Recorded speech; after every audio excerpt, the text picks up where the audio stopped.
जय हिंद। यूएस का national intelligence council ने एक रिपोर्ट दिया। यह रिपोर्ट 4 से 5 साल बाद पब्लिश होता है। इस रिपोर्ट का नाम है ग्लोबल ट्रेंड्स रिपोर्ट। इस रिपोर्ट में कई सारी बातें कही गई हैं, चाइना को लेकर, इंडिया पाकिस्तान की रिलेशन को लेकर, रिफ्यूजीज को लेकर। लेकिन इसमें कुछ बातें हैं जो बड़ी सीरियस कही गई है। देखिए, इस रिपोर्ट में कई सारी चीजें होती हैं और ये बहुत सटीक रिपोर्ट दिया जाता है इसके द्वारा। इसमें कहा गया है कि आने वाले 4 से 5 साल बाद रिफ्यूजीज की समस्या एक बहुत बड़ी समस्या होकर जाएगी। अब देखिए, सीरिया से कई सारे रिफ्यूजी यानी शरणार्थी आए हुए हैं। अभी म्यांमार में रोहिंग्या का समस्या अभी कम ही नहीं हुआ था, ताकि अभी वहां पे तख्ता पलट हो गया, तो वहां से भी बहुत सारे शरणार्थी अभी जा ही रहे हैं म्यांमार छोड़ के। तो इसमें इस चीज की चर्चा है जो रियलिस्टिक भी लगती है। बहुत सारे यूएन जो है, यूएनएचआरसी यानी जो यूएन की जो ह्यूमन राइट काउंसिल है, उसने काफी ज्यादा यहाँ पे रिफ्यूजीज कैंप वगैरह बना रखे हैं। इसमें कहा है कि ये समस्या अभी और लंबी चलने वाली है। साथ ही इसमें यह भी कहा गया कि ऐसे छोटे मोटे झड़प इंडिया और चाइना के बीच में देखे जाएंगे, गलवान वाला एरिया या अरुणाचल प्रदेश या सिक्किम में, ये दोनों देखे जाएंगे। लेकिन ये झड़प हमें थोड़ा सी स्टैंड ऑफ के तहत रुक जाएगी, जैसे गलवान घाटी में हुआ, थुरा के चल गए सब चाइना वाले, ये फादर ऑफ कोरोना, वैसे ही ये भी हो जाएगा।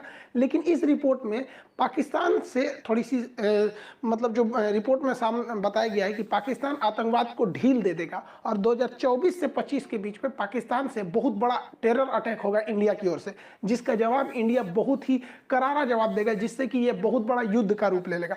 जैसे कारगिल से भी बड़ा युद्ध का रूप लेगा। कारगिल भी तो एक तरह से समझिए कि तो पाकिस्तान की आर्मी खुल के सामने नहीं लड़ी थी, हालांकि पाकिस्तानी आर्मी के थे सब वहां पे, लेकिन खुल के नहीं आई थी। तो इस रिपोर्ट में कहा गया है कि जैसे अमेरिका को देखिए, अमेरिका तालिबानी आतंकवादियों के साथ कॉम्प्रोमाइज कर रहा है, तो जैसे यहाँ अफगानिस्तान में तालिबानी आतंकवादियों का दबदबा आएगा, तो पाकिस्तान इन आतंकवादियों के थ्रू इंडिया में कंफर्म अटैक कराएगा।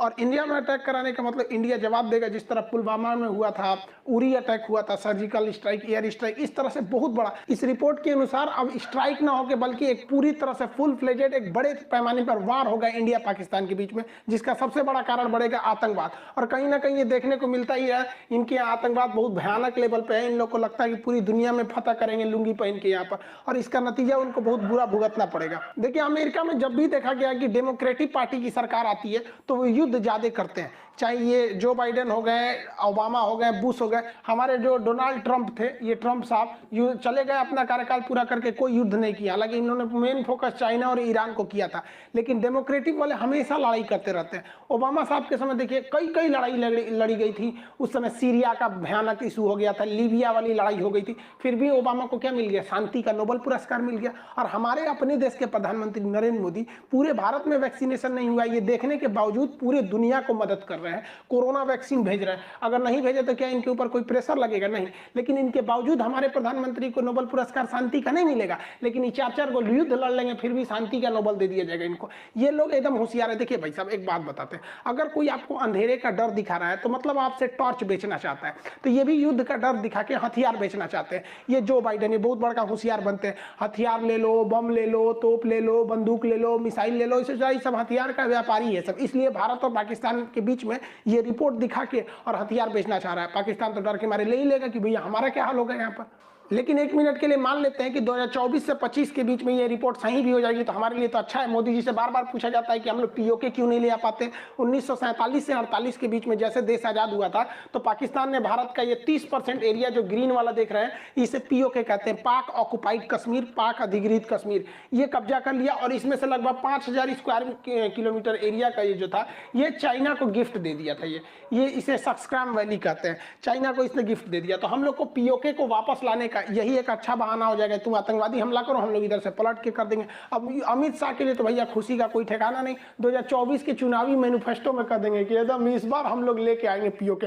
अच्छा बात है भैया, हमारा जो टुकड़ा हुआ भारत है, अखंड भारत बन जाए। ऐसे कोई अजुराते रहे, हम लोग थूर थार के बराबर कर देंगे। कौन सा डर लगा हुआ है हम लोग को? अखंड भारत हम भी चाहते हैं भैया, भारत अखंड हो जाए। हम कहाँ से कहाँ तक चालू होते थे यहाँ पर। और इसमें ये सलमान खान एकदम खुश है। ये क्या लिए खुश है? करा कि भैया मेरा एक तो मूवी था बहुत हिट कर गया, एक था टाइगर, अब 2024 में एक मूवी बनाने जा रहा है। इसको क्या लगता है भाई साहब, सलमान भाई, बजरंगी भैया, इनका क्या सोचना है कि भैया 24-25 में जब पाकिस्तानी हमला करेगा तो भारत के हमले में पाकिस्तान तबाह हो जाएगा, तो एक मूवी बनाना चाहते हैं, एक था टाइगर नहीं, एक था पाकिस्तान बना, बहुत अच्छा, हम भी देखेंगे, चलेगा, बहुत अच्छा मूवी। आप मत रोइए, मत रोइए, देखिए आप ही लोग की गलती है, हम लोग जबरदस्ती मारने आते हैं, हम लोग गए थे पुलवामा में हमला करने के लिए, आप ही का मंत्री कह रहा है कि हम लोग पुलवामा में मारे हमला। अरे भैया आप सोते हुए सैनिकों को मारे, हम लोग आपको उठा के धो के चले हैं भोरे भोरे। मत रोइए, मत रोइए, मत रोइए, मत रोइए, चुपचाप हो जाइए। जितने स्टूडेंट हैं उन लोग के लिए कर रहे हैं भैया एनडीए और सीडीएस वाले, आप दिल लगा के पढ़ाई कीजिए, क्योंकि ये आप लोग के लिए एकदम गोल्डन अपॉर्चुनिटी है, क्योंकि इस बार जिनका एनडीए होगा 24-25 तक वो पासिंग आउट परेड होकर आर्मी में शामिल हो जाएंगे। और सीडीएस वालों के लिए आप लोग जबरदस्त कीजिए, यहाँ इंडियन आप पहुंचिए खड़गवासला में या फिर अपना IMA Dehradun Indian military academy, वहाँ बेहतरीन अफसर बन के निकलिए और लड़ाई में भाग लीजिए। देखिए हम तो भाई गए थे एनडीए के थ्रू, तो हमारा हाथ टेढ़ा है, देखिए हमको इतना ज़्यादा एंगल है कि मेरा सिलेक्शन नहीं हो पाया, तो कम से कम आप सेलेक्ट हुई और धो के आइए। और आप लोग इस रिपोर्ट के हिसाब से धोइए, इसलिए बहुत जल्दी हम एनडीए और सीडीएस के बैच को आपको बताएंगे और आप सब लोग इस बैच में आएंगे और इस बैच में निकलने पास होने के बाद आर्मी में ट्रेनिंग लेके 24-25 में धोइए, ताकि उस समय हम बताएं कि भाई देखो हमारो बैच का लड़का धो के आया है सब यहाँ पर। अभी पाकिस्तान के पास ये समस्या नहीं, यूएन की एक रिपोर्ट के हिसाब से 3 से 4 साल बाद पाकिस्तान के पास एक वाटर क्राइसिस आ जाएगा, यहाँ पे पानी की एक बहुत बड़ी समस्या आएगी। देखिए पाकिस्तान का जो सिंध और पंजाब वाला एरिया है ना, बस यही ठीक है, लेकिन उधर खैबर पख्तूनख्वा हो गया या फिर बलूचिस्तान हो गया, वहाँ पानी की बहुत ज्यादा किल्लत है, तो पानी की इतनी भयानक समस्या आने वाला है। अब इन लोग को पता ही नहीं है, इन लोग अभी दूसरे दुनिया में जी रहे हैं। इनको कहना है कि कश्मीर में वापस 370 लगाए जाए। भैया कौन सा नशा करता है, सबको नहीं समझ में आता है। मत तुरा काला से 370 वापस हो जाएगा। कहते हैं जस करनी तस हो भोग ही पावा। पाकिस्तान ने आतंकवादियों को पाल पोस के बड़ा किया, आज इनको समझ में आता है इन आतंकवादी पाकिस्तान के लिए खतरा बन गया। खैर अल्लाह इन आतंकवादियों पर रहम करे, क्योंकि हमारी इंडियन आर्मी तो इन्हें रहम करने वाली है नहीं। इन लोग को लगता है कि किसी मासूम को बम फोड़ के मार देंगे, किसी होटल में ट्रेन में बम फोड़ देंगे तो इन्हें अल्लाह माफ करेगा और जन्नत देगा। देखिए आतंकवादियों को माफ करना या ना करना ये अल्लाह का काम है, लेकिन आतंकवादियों को अल्लाह तक पहुंचा देना ये हमारी इंडियन आर्मी का काम है। तो हमारी इंडियन आर्मी इन लोग को इनके मुकाम तक पहुंचाती है।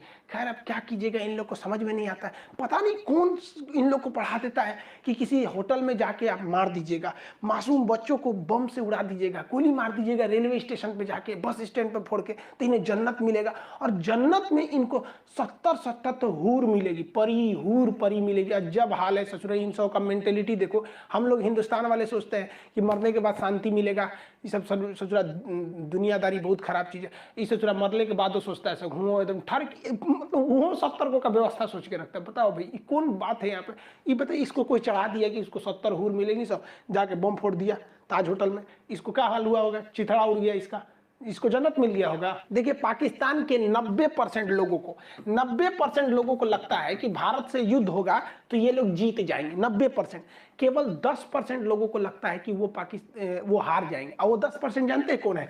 पाकिस्तान की फौज है। बस इनके फौज को ही लगता है कि ये लड़ाई में हार जाएंगे, बाकी इनकी जनता तो दूसरी दुनिया में जीत रही है। इन्हें लगता है गजवाए हिंद, हिंदुस्तान कोई बर्थडे का केक है, आएंगे काट के चल जाएंगे, गजवाए हिंद। अरे इतना थूरेंगे लोग ना तोरा पाकिस्तान को कि हम लोग पूरा पाकिस्तान को भगवाए हिंद करके रख देंगे, गजवाए हिंद करने चले। अरे यार तुमको कौन समझाए कि इतना सपना दिन में मत देखा करो। और हिजड़े कितना भी सपना देखना, हिजड़े कभी बाप नहीं बन सकते। तुम्हारा सपना ही रह जाएगा भारत को जीतने। ससुरा हम लोग चांद पे चल गए, लोग मंगलयान लेके मंगल ग्रह पे चल गए, अभी सोच रहा है कि कश्मीर में कैसे घुसा जाए। सोचो ससुरा हम कितना समझाएंगे, हमारा समझने तुम समझेगा। खैर आप लोग समझ गए ना, ये रिपोर्ट से कुछ होने वाला नहीं है, ऐसे ही ये रिपोर्ट आई है और होगा भी तो क्या करेंगे हम लोग पे।